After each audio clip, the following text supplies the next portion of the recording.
Hi, I'm Jason Kosec, President and CEO of Millennial Precious Metals, which trades on the Toronto Stock Exchange under MPM on the venture. Millennial is a diversified exploration and development company focusing on its two key assets, Mountain View and Wildcat, which host the 1.2 million ounces of oxide. The company is represented by a serious amount of institutional investors, about just over 50% to be exact, and after the most recent financing has just over $21 million in the bank and is currently executing an aggressive drill program just over 20,000 meters, which will lead to an updated resource in the third quarter and a PEA in the fourth quarter, which will be the key value driver for the company going forward. Jason, good to see you. Welcome to London, first of all, and thanks for joining us here.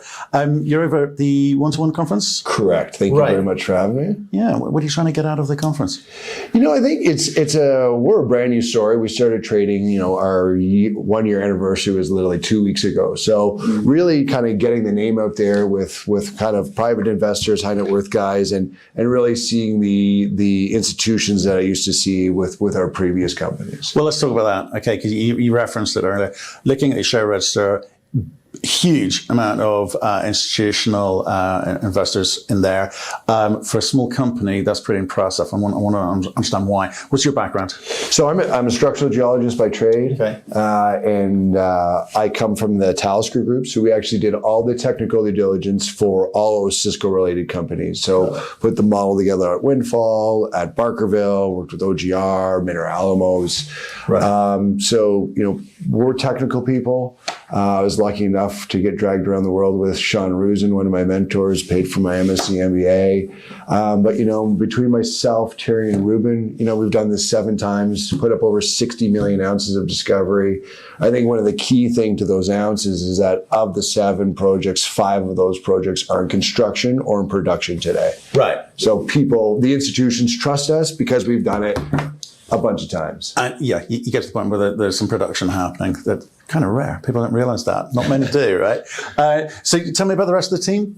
So we have Terry and Ruben, who are partners on it. We have Mike Leskovic, who was with Northfield Capital and Nighthawk. Sarah Heston, she's a business professor at Stanford. She used to run the ASA fund. Eric Tremblay was actually the GM and built Canadian Malartic, Canada's largest gold mine. He's now the CEO of Dalradian. And then on the management side, myself, Jason Banducci, who's ex-investment banker at Stifel GMP, and Raphael Duteau, who's a PhD in geostatistics and resource optimization. Right. So a very diversified team from engineering to finance to funds to resource. You kind of set up the A team in a junior, and you've been quite aggressive. You raised a big chunk of money recently. You already had a bunch of cash in the bank. What's giving you permission to actually be that aggressive? So I believe in systematic, scientific, but aggressive exploration. And people don't understand that time kills junior companies. So, within a year of being around, we've raised, over $35 million, drilled 20,000 meters, gone public on 2 exchanges, acquired 8 projects, done 4 resources in a PEA. And I beg to differ. There's another company in the space that does that. And the faster you can deliver major catalysts, the quicker we can unlock value for our investors. So explain what that means, because if we've got retail guys looking in, they're going, dilution, right? They're going to be concerned about that. Why do you say time kills junior companies? Well, you have to remember that, these are capital intensive businesses. So for anyone out there who is very concerned about dilution, investing in a company with no cash flow is probably not the place to be putting your money, right? And the faster that we can re-rate to say where a developer trades at, premium developers in Nevada trade at, 0.4 to 0.5 times NAV. Right now with no economic study, we trade at 0.15. So the faster we can get that lift and that re-rate to a developer, now we're not raising money at 0.15, we're raising money at 0.5 NAV. So it's a way less dilutive the quicker we can get to those milestones. Right, and what's that done to the overhead in terms of, you've got all these people, how are they being remunerated? What does that look like for a company of your size? We have a pretty low overhead. Our G&A is about just over $2 million, so pretty low. The only guys in Toronto are the CFO and my corp dev guy. Everyone else is at site. When you're that aggressive, sometimes you'll make a mistake. We're lucky that we've avoided anything like that. But you've always got to be thinking ahead and staking more ground. We just increased our land position by about 87%. Should we have done that right at the beginning? Probably. But we've done it now and got ahead of it. Okay, so let's get on to, like I say, fairly aggressive attitude to. I'm probably back with a lot of experience. I don't doubt that, but very aggressive compared to a lot of juniors. You've explained why. Let's talk about the projects in hand, right? So you mentioned a couple of them already, but there's a bunch more in the portfolio. The focus is on those two only, or is there works going on? Yeah, so the way we built the portfolios, it's a diversified portfolio. So I like to say that Wildcat and Mountain View put a peg in the evaluation. You get a significant re-rating opportunity once we deliver these milestones. And then the rest of the portfolio that we don't really talk about is your blue sky and your free carry that you don't pay for. Right. For example, we have this Red Canyon asset that I don't really talk about much, but it's 35 kilometers south of the Cortez complex. Sits in the same rocks as Pipeline and as Gold Rush. The age of the intrusion rocks, which is key, is 35.5. Sits on the same fault. The Cortez complex is over 55 million ounces. We're 35 kilometers south of that. And we don't really talk about it, but like a junior company would be very excited just to have that one project. Yeah. So tell me about your view about how you need to talk to the market. You're 50% institutional. You know the street, right? So those guys are listening to your track record and to the people involved in this thing. Only 25% retail, but just let's kind of help people understand how you're coming at this thing, because you got 1.2 million ounces, right? It's fairly low grade stuff. What do you need to focus on in terms of those headlines, near-term headlines? Yeah, I think one thing that retail should really pay attention to is everyone gets tied up on grade. Okay, grade is great. We can all to say that, but mining is like any other business in the world, and it just comes down to margin. Yeah. Right. So, for example, we have one slide on our deck. It's the grade divided by the strip ratio to get the real grade of the deposit. So, what do you mean by real grade? So, what is the actual grade? So, once you remove the waste, because you have to do your strip ratio, waste divided by your ore, and then divided by your grade to get the effective grade of the deposit. That's the real dilution people worry about. Should be worried about. You should be worrying about. Right, exactly right. Yeah. So, when you do that, everyone thinks Railroad, the Gold Standard Ventures asset is high grade at 0.77. When you factor in the strip, it sits at 0.19. Wow. We have the highest effective open pit oxide project in the best mining jurisdiction in the world. Our grade sits at 0.42. Right. SSR, Miragold makes money at 0.19. So that drives your margin and drives your cash flow, and that's what people should be focused on. Right, but so when you get low grade, it basically is about the most efficient earth moving exercise, right?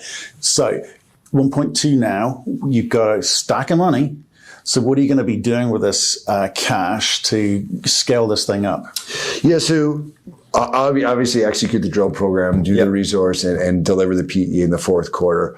Where the resource is going, I could see it, growing significantly. The one thing people should be noted is that in Nevada, there's two types of exploration permits. There's your NOI, which gives you 5 acres of disturbance, and then a plan of operations. So right now, for Wildcat, for example, we're operating on 5 acres of 17,000 acres. So the growth potential once we have the full permit next year is significant. Right. And these programs, they'll grow the resource, but not anywhere near the full potential because of the permit. Right. So the programs were just designed to see what the conversion rate is, because it's very important to us to see from inferred to indicated, see what the conversion rate is, and understand the geotech, understand the met, and then obviously, have a few step out holes like we did the other day. Stepped out 100 meters, drilled 185 meters of 1.5. Yeah, so those types of holes, as a percentage, that makes a heck of a difference. Yeah, so that's great. So those types of holes, when you step out like that, that high grade zone, for example, is almost 40 meters at 4 grams. That adds 100,000 ounces with one hole. Yeah. So those things, they matter. The other thing that matters, and you just mentioned it, is permit, right? Nevada, California, we are seeing a lot of projects held up, or actually companies walking away from projects. BLM, First Nations, NGOs, lots of activism there. I mean, what's the actual reality in the county which you're operating? Yeah, so we're in Parishton County in the Winnemucca BLM. I think putting California in the same basket as Nevada is probably no. It's probably putting BC with Quebec, completely different. But Nevada, we're very lucky. Yeah. It's number one mining place to operate in the world under the Fraser Institute. And, obviously now with Biden in there, under Trump, they used to have NEPA approval within 12 months, and that kind of trigger has been taken off. But one of the things that to what extent? So basically there's no hard stop. Right. So under Trump, it was the NEPA, they needed the approval within a year. Now that hard stop is not there. So you're looking at about 18 months. Right. The one really good thing that we have is at our Wildcat asset, the first phase of mining, there's no waste rock. We literally have no waste rock. So it doesn't trigger an EIS. Right. You don't have to permit a waste rock facility. So that means you don't have to do your geochem gap analysis and your humidity assessing, because you're not moving any waste. Everything just goes onto the pad. Okay, that's interesting. And where are you? Obviously, lots of drilling going on here. What else do you need to kind of put in place to ensure that this thing, there's an expedited process? I mean, how much more drilling do you need to do? How much more land do you want to get? So the land is secured. We need to do the geotech and the met, some condemnation holes, and then we're pretty much good to submit for a mining permit. Right. What we want to show between, most developers, when they submit for their mining permit, they have this lull and sleepy, no exploration. Yeah. The beauty with us is that by Q2, we'll submit our mining permit. And then from that time and until you get it, we have 17,000 acres that have never been drilled before. Right. So we can show resource growth while we're in the permitting stage. Right. But you don't, again, talk about dilution. we're not going to drill, a resource out to M&I. You drill it out, put it 100 meter spacings, leave it in inferred. Yeah. And so if someone takes a run at you, because the reality is that there's a scarcity of these assets, you want to show that you have these ounces, and then you want to say, okay, from inferred to indicate this was my conversion rate, so you actually get paid. But you never actually drill it out to M&I, because that's a waste of money, because people need to remember that I've learned my lesson in other companies. Drilling is not a sunk cost.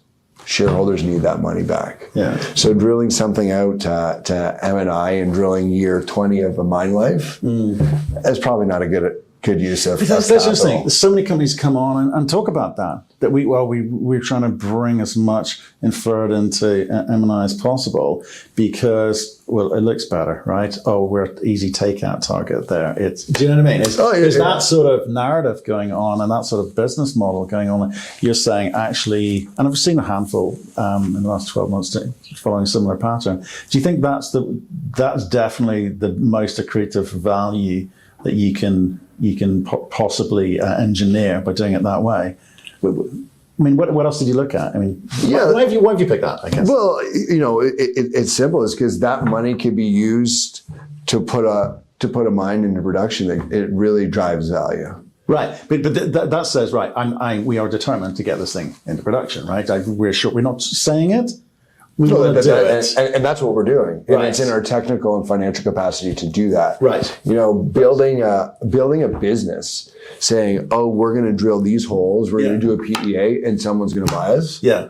Well, that's not in your control. Yeah. So how do you build a business with something that's not in your control? I know, but you've got to. They claim it. They've got to either pretend or maybe even believe it. Yeah. But they still follow a different model. You're saying the team we've assembled. Our track record says we will get this thing into production, and we're drilling this the way we want for us, and the way that we're going to build this company out. Yeah, That's reality.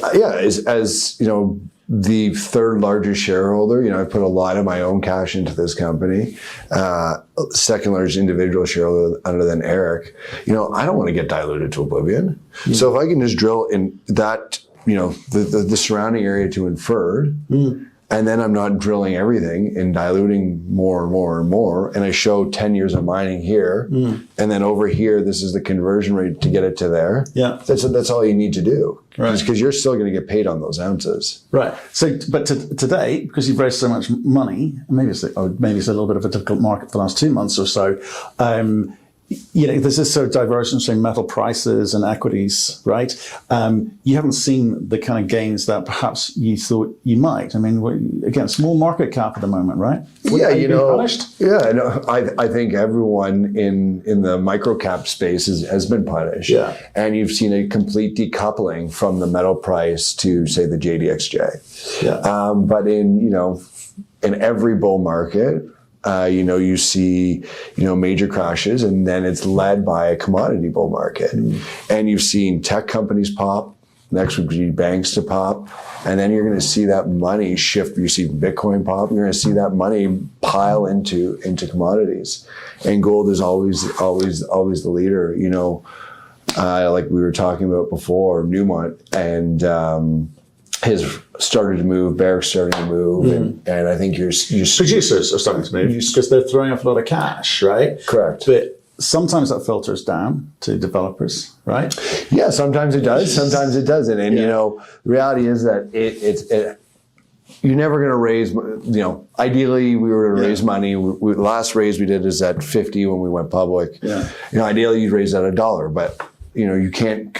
All you can do is say, "I'm going to execute this." Yeah, that's all I can do. Yeah, and we deliver on everything we said we were going to do. And if we had to raise money at 50 or 40 cents, then hey, that's what we have to do. Right. Because I think a lot of companies are going to need cash, and there's not a lot of cash out there. Right, but you think your step change isn't anytime soon? It's going to be once you've kind of burned through a lot of this cash drilling in holes to get that kind of inferred number through. So it's not a hockey stick. It's a kind of hockey stick lying down on its side. You think that how do you see this playing out for you over the next 12 months and your shareholders for the next 12 months? It's by the medium term, not the short term. Yeah, I think like we talked about earlier. I think you're going to see a significant re-rate. Yeah. Off the PEA. Right. Okay. Right. So explorers trade at usually 0.15, 0.2 times NAV, and that's where all these analysts get their target prices. So I think you're going to see a significant lift off the back of the PEA. That's in the fourth quarter. Mm-hmm. And then next year, once we have a bigger drill program under the plan of operations permit, you can see, 100-meter step out, 100-meter step out, and then everyone can go into their DCF. Right. Well, is it fairly homogeneous? Is it?